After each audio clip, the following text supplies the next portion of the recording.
నీ శత్రువుల మధ్యను నీవు పరిపాలన చేయుము. ఇప్పుడు ఎవరు పరిపాలిస్తున్నారంట?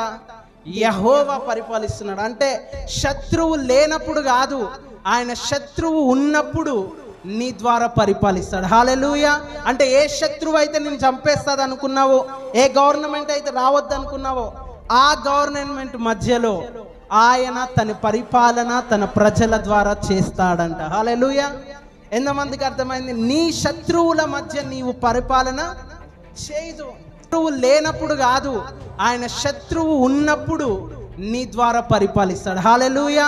అంటే ఏ శత్రువు అయితే నేను చంపేస్తాడు అనుకున్నావో, ఏ గవర్నమెంట్ అయితే రావద్దు అనుకున్నావో, ఆ గవర్నమెంట్ మధ్యలో ఆయన తన పరిపాలన తన ప్రజల ద్వారా చేస్తాడంట. మేబీ నెక్స్ట్ గవర్నమెంట్ శత్రువుల మధ్య సంఘం పరిపాలించును గాక, శత్రువులను పాదముల పీఠముగా చేయును గాక. అంటే శత్రువు తీసివేయబడడు, శత్రువు నీ వద్ద నుంచి తీసివేయబడ్డు, శత్రువు నీ పక్కనే ఉంటాడు పుట్టాడు, కానీ నువ్వు శత్రువుకి దొరకవు, శత్రువు మధ్యలో నువ్వు పరిపాలిస్తావు. దీన్నే దావీదు ఒక విధంగా అన్నాడు, నీవు నా శత్రువుల ఎదుట నాకేం సిద్ధపరిచినావు?